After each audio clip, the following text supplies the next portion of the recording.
Hello students, मैं हूं MK Yadav, founder and director of the IAS hub. आज हम सब के लिए एक बहुत ही बड़ी अनाउंसमेंट है जो मैं इस वीडियो के एंड में आपके साथ में डिस्कस करूंगा।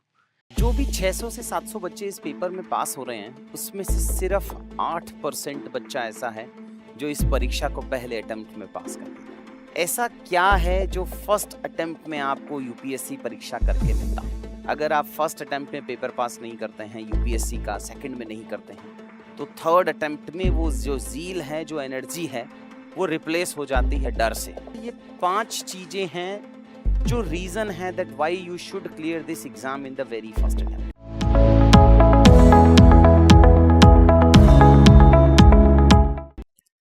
करीब करीब 12 लाख बच्चे यूपीएससी का फॉर्म भरते हैं, उसमें से 6 लाख बच्चे यूपीएससी का एग्जाम अटेम्प्ट करते हैं और हार्डली 700 से 800 इस पेपर को सेलेक्ट करते हैं।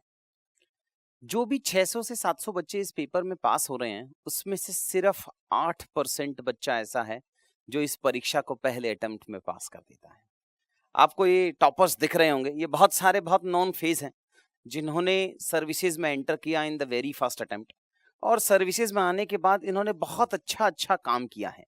इट स्टार्ट्स फ्रॉम आकृति शुक्ला टू टीना धाबी। अगर आप देखेंगे, आपने बहुत वीडियोस देखे होंगे इनके, बहुत काम करते हुए देखा होगा, इनका स्टाइल देखा होगा, किन किन फील्ड्स में ये काम कर रहे हैं, जहां इनको अप्रिसिएशन सिर्फ नेशनल लेवल पे नहीं मिल रहा है, इंटरनेशनल लेवल पे मिल रहा है। कहीं वर्ल्ड बैंक से फेलिसिटेशन मिल रहा है, कहीं आईएमएफ से मिल रहा है, कहीं सार्क कंट्री से मिल रहा है, कहीं आशियान कंट्री से मिल रहा है। ऐसा क्या है जो फर्स्ट अटेम्प्ट में आपको यूपीएससी परीक्षा करके मिलता है? जो मेरा एक्सपीरियंस है बच्चों को पेपर में हेल्प करने का, यूपीएससी में हेल्प करने का, करीब 5 साल से दी आईएएस हब है इस फील्ड में, और मैंने कुछ 800 बच्चों को हेल्प किया है through out that last 4 years. मेरे हिसाब से ये 5 चीजें हैं जो रीजन है that why you should clear this exam in the very first attempt. और अगर आपको ये परीक्षा पहले अटेम्प्ट में पास करनी है, तो आपकी इसको प्रिपरेशन फर्स्ट या सेकेंड ईयर में ही स्टार्ट करना पड़ेगा। आप कॉलेज के बाद, पास आउट होने के बाद इस एग्जाम की प्रिपरेशन करेंगे तो आपको बहुत साल लग जाते हैं। सो ये 5 रीजन है मेरे हिसाब से कि why you should become IAS in the very first attempt. The first and foremost reason is maximum energy and motivation. जब कोई चीज आप पहली बार कर रहे होते हैं, उसको करने का जो मजा है, उसको करने की जो ज़ील है, जो एनर्जी है, वो आपको सबसे ज्यादा पहली अटेम्प्ट में मिलेगी। आप सोचिए, कुछ आपके दोस्त या मे बी आप में से कुछ लोग अगर 10th क्लास में, 12th क्लास में बोर्ड में सप्लीमेंट्री आ जाती थी, तो जब आप सेकंड टाइम परीक्षा दे रहे होते थे तो उतना ज़ील और एनर्जी नहीं था, तब एक डर होता है। अगर आप फर्स्ट अटेम्प्ट में पेपर पास नहीं करते हैं यूपीएससी का, सेकंड में नहीं करते हैं, तो थर्ड अटेम्प्ट में वो जो ज़ील है, जो एनर्जी है, वो रिप्लेस हो जाती है डर से कि अब मैं फेल नहीं हो सकता हूँ, बिकॉज 3 साल से मैं तैयारी कर रहा हूँ, घर वालों ने बहुत पैसा लगा दिया है, बहुत एनर्जी लगा दी है, आस पड़ोस में सबको पता है कि बच्चा यूपीएससी की परीक्षा कर रहा है, और डर के अंदर किया हुआ काम कभी एक्सीलेंस नहीं हो सकता है। सो फर्स्ट अटेम्प्ट में जो आपको पास करने का रीजन है, सबसे पहला वो है आपकी मैक्सिमम एनर्जी और मैक्सिमम मोटिवेशन है। जब आप फर्स्ट टाइम वो किताबें खरीद के लाते हैं, आपने देखा होगा ना, यूपीएससी की कुछ स्टैंडर्ड बुक्स हैं, लक्ष्मीकांत पढ़नी है, फिर स्पेक्ट्रम पढ़नी है हिस्ट्री की। जब आप पहली बार उन बुक्स को अंडरलाइन करेंगे, कौन सी चीजें आपको जरूरी लगती हैं, सर्कल करते हैं, हाइलाइटर लगाते हैं, वो जो मोटिवेशन है, वो जो एनर्जी है, वो आपको फिर सेकंड या थर्ड अटेम्प्ट में नहीं मिलेगा। जो सेकंड रीजन है, most productive years of life. देखिए, जो स्टार्टिंग एज है यूपीएससी का, वो 21 साल है और मैक्सिमम है 32 ईयर्स फॉर जनरल कैटेगरी, फिर ओबीसी में 35 है, एससी एसटी में 37 ईयर्स है। सो अगर आप जनरल कैटेगरी से हैं तो आप 11 साल के बीच में ये परीक्षा दे सकते हैं। आप पहली बार पास नहीं हुए तो दूसरी बार दिया, फिर तीसरी बार दिया, चौथी बार दिया। सो जो आपके प्रोडक्टिव ईयर्स हैं लाइफ के, वो वेस्ट हो जाते हैं। आप 26 साल के हैं, अनएम्प्लॉयड बैठे हैं, आप 28 साल के अनएम्प्लॉयड बैठे हैं, आप 24 साल के हैं और अनएम्प्लॉयड बैठे हैं। दूसरी तरफ जो बच्चे हैं वो 24 साल के डिस्ट्रिक्ट संभाल रहे हैं, सब डिवीजन संभाल रहे हैं, 5000 से ज्यादा लोग उनके साथ काम कर रहे हैं, 100 से ज्यादा करोड़ का वो फंड डिस्ट्रीब्यूट कर पा रहे हैं, और आप अनएम्प्लॉयड बैठे हैं। क्यों? बिकॉज आप पहली अटेम्प्ट में इस परीक्षा को पास नहीं कर पाए। सो सेकंड है most productive years of life है, टाइम है, मनी स्पेंड है। हर एक साल जो आप इस परीक्षा में एक्स्ट्रा दे रहे हैं, उसका अपॉर्चुनिटी कॉस्ट होता है। आप नहीं कमा रहे हैं तो आप जितना कमा सकते थे, जो पोटेंशियल था, वो लॉस है। और आप जो पैसा अपनी सेविंग से, सिबलिंग से, पेरेंट से, यारों दोस्तों से जो लेते हैं वो तो एक्चुअल लॉस है। जो थर्ड रीजन है साइकोलॉजिकल एडवांटेज है। सोचो, अगर आप 10th की परीक्षा दे रहे हैं एंड यू स्कोर 99%, उसका एक साइकोलॉजिकल बेनिफिट मिलता है, कॉन्फिडेंस मिलता है, आपकी पर्सनालिटी बढ़ जाती है उससे।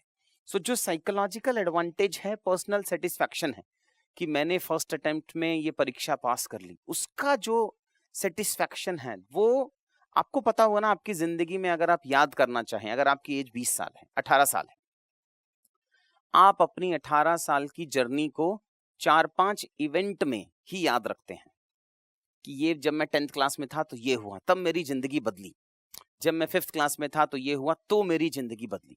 सो ये फर्स्ट अटेम्प्ट में पेपर पास करना is a kind of one of that milestones in your life, जिससे आपको पर्सनल सेटिस्फैक्शन मिलता है। सेकंड, हायर कॉन्फिडेंस है, सेल्फ एस्टीम बढ़ता है आपका। सो ये है थर्ड रीजन फर्स्ट अटेम्प्ट में पास करने का। फिर प्रोफेशनल लाइफ में देखिए, पर्सनल और प्रोफेशनल दोनों एडवांटेज हैं फर्स्ट अटेम्प्ट के। प्रोफेशनल में क्या है, अगर आप फर्स्ट अटेम्प्ट में पास कर रहे हैं तो आपको कैबिनेट सेक्रेटरी, चीफ सेक्रेटरी और इवन सेक्रेटरी बनने के चांसेस बहुत ज्यादा हैं। 50+ ही मिनिस्ट्री हैं, कितने सेक्रेटरीज बनेंगे। सो अगर आपको सेक्रेटरी बनना है, इसका मतलब आपको बहुत अर्ली स्टेज में सर्विसेज को ज्वाइन करना पड़ेगा। अगर आप 30 साल में एंटर कर रहे हैं, आप 32 साल में एंटर कर रहे हैं, इवन आप 28 साल में एंटर कर रहे हैं, तो आपकी वो प्रोबेबिलिटी कम हो जाती है कि आप लेटर ऑन जब हाई पोस्ट होंगी तब कंपटीशन अलग लेवल पे होता है, तब एज बहुत मैटर करती है, आपको पता है। सो अगर आपको early career advancement and greater promotion prospects, वो आपको अभी नहीं समझ में आएगा, बट जब आप सेक्रेटरी के लेवल पे कॉम्पीट कर रहे हैं तो आपको लगेगा अरे ये तो मेरे से 5 साल छोटा है। वेरी हाई चांसेस कि वो उस लेवल तक पहुंच पाएगा जिस लेवल तक आप नहीं पहुंच पाएंगे। और last and not the least is the more opportunities. अगर आप अर्ली एज में इसको एंटर करते हैं तो बहुत सारी अपॉर्चुनिटी है। आपको पता है, आप हार्वर्ड से ग्रेजुएशन, पोस्ट ग्रेजुएशन कर सकते हैं। You name any university across the world and you can post graduate from there. अगर आप एज ए ग्रेजुएट लवासना में भी जा रहे हैं तो आपको पता है पोस्ट ग्रेजुएशन की डिग्री आजकल जेएनयू से मिल रही है, एनएलयू से मिल रही है आपको। सो आपके पास बहुत सारी अपॉर्चुनिटी है, बहुत सारा टाइम है and zeal for social impact. आप सर्विसेज क्यों ज्वाइन करना चाहते हैं, other than all the positives and negatives that you have in mind? एक रीजन तो होगा ना कि आपको सोशल इम्पैक्ट क्रिएट करना है, लार्जर सोशल इम्पैक्ट क्रिएट करना है। वो कब करेंगे, जब आपके पास टाइम ज्यादा होगा, जब समय ज्यादा होगा, जब आपके पास इतने ईयर्स ऑफ सर्विसेज हैं कि आप रह के 30, 35, 40 साल तक आप सर्विसेज में हैं, तभी तो आप वो इम्पैक्ट क्रिएट कर पाएंगे। हमने जो स्टॉक के प्लेटफॉर्म पे मैंने एक वीडियो रिकॉर्ड किया था जिसमें मैंने आपको समझाया था कि जितने भी आईएएस हैं, आईएएस की नौकरी क्यों करना चाहते हैं लोग वर्सेस प्राइवेट सेक्टर। बहुत मेहनत का काम है, ट्रस्ट मी। अगर आपको कोई ये बोलता है कि आईएएस की नौकरी बहुत मजे की नौकरी है, बिल्कुल नहीं है, मेहनत है, बट उतना ही इम्पैक्ट क्रिएशन है। जितनी आप मेहनत करेंगे उतनी लाइव्स को टच कर पाएंगे, उतने लोगों का भला कर पाएंगे, और वही आपका फ्यूचर में जब when you will be at the age of 60, 65, 70 years, nobody will remember you how good boss you were. They will remember you how wider impact you have created in the society. कितने सारे IAS officers हैं जिनकी पूजा होती है। मैंने आपको बताया था कि हिमाचल प्रदेश के अंदर एक आईएएस हैं 67, 68 बैच के लोग, उनकी वॉलेट के अंदर फोटो रखते हैं भी, बिकॉज उन्होंने पोटैटो एक्सपोर्ट कराया वहां से। 10 टाइम्स इनकम इंक्रीज हुई उस सब डिवीजन की। ये सारी चीजें अगर आपको करनी है तो उसके लिए आपको समय चाहिए, आपका पॉजिटिव माइंडसेट चाहिए।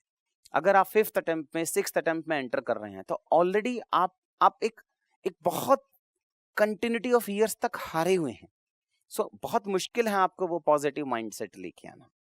इसीलिए यूपीएससी, एआरसी है, बाकी सारे कमीशन कमेटी कहते हैं कि ये जो मैक्सिमम एज है इसको कम कर दो।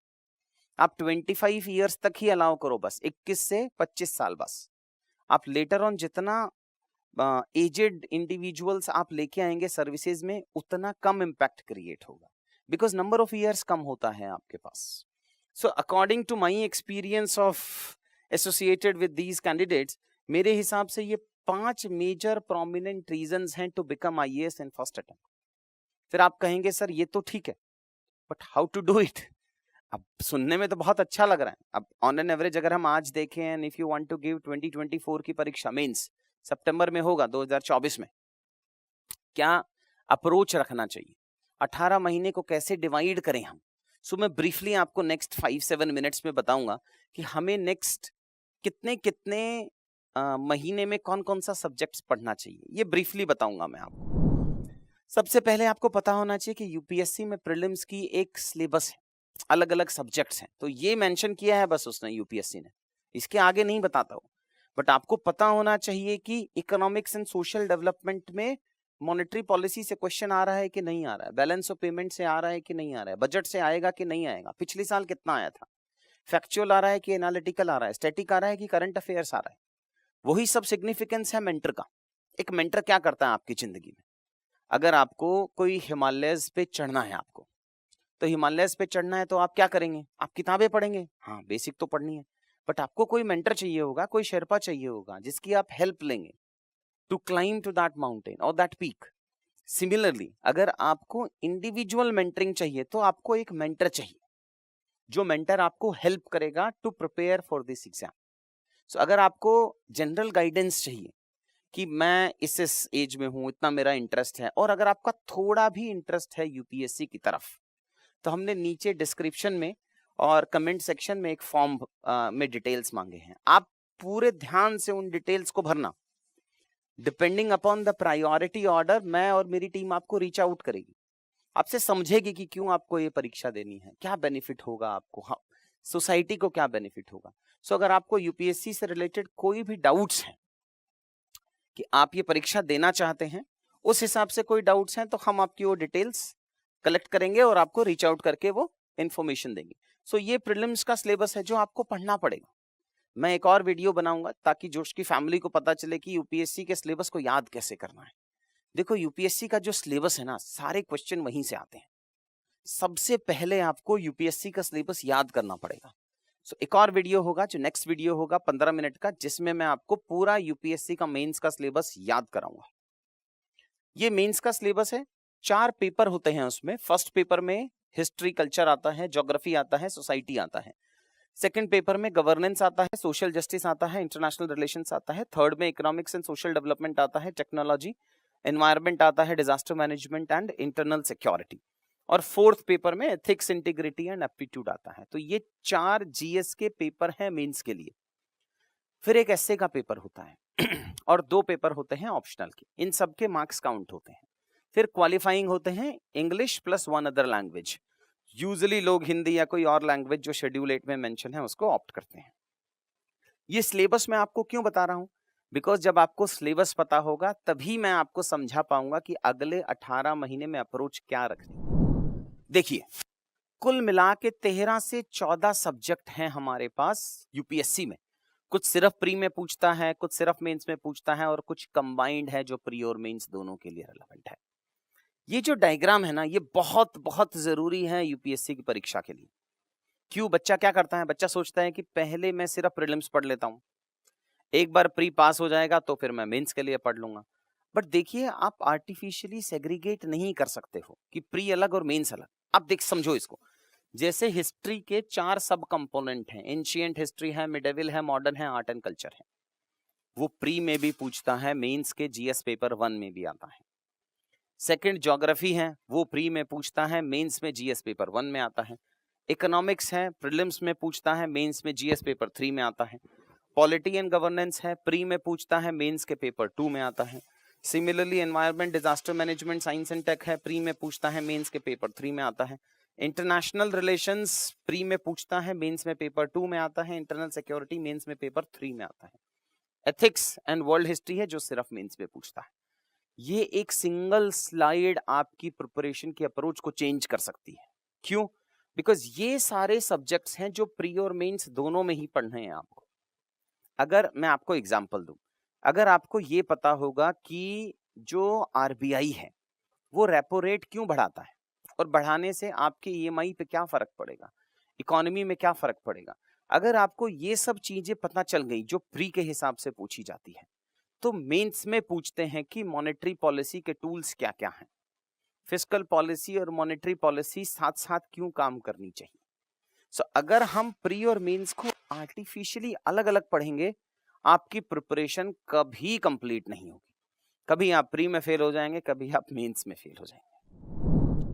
नेक्स्ट एंड लास्ट स्लाइड में मैं आपको एक ब्रॉड रोड मैप दे रहा हूं। जो मेरा नेक्स्ट वीडियो होगा उसमें हम आपको डिटेल्ड रोड मैप देंगे। इस महीने क्या पढ़ना है, कौन कौन से चैप्टर्स पढ़ने हैं, इस महीने क्या पढ़ना है, कौन कौन से चैप्टर्स पढ़ने हैं।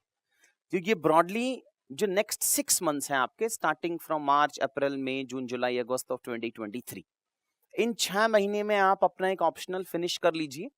आई होप आपने मेरा हाउ टू चूज ऑप्शनल वाला वीडियो देखा होगा कि ऑप्शनल चूज कैसे करना है, अप्रोच कैसे करना है, पढ़ना कैसे है।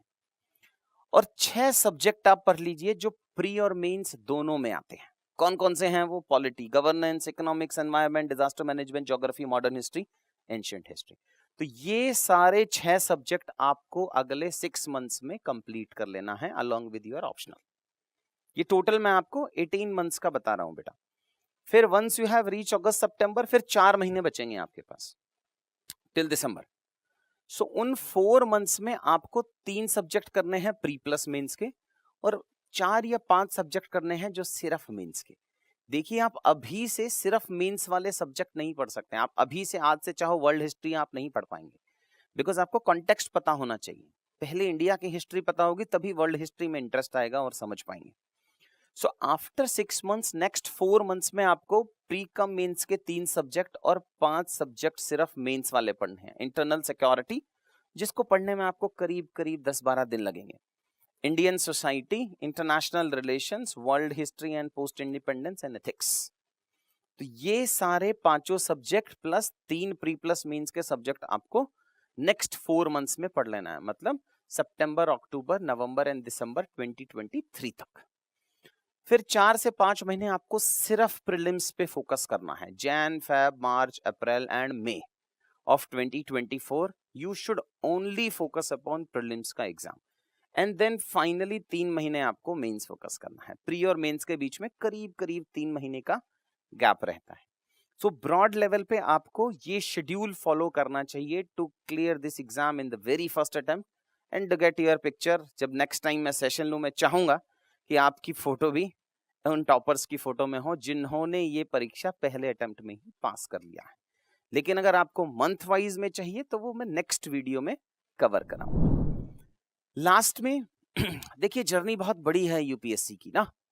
18 महीने आज से अगर हम चल रहे हैं तो आपको डेली पढ़ना है। Every day you have to wake up at one specific time, फिर पढ़ते ही रहना है।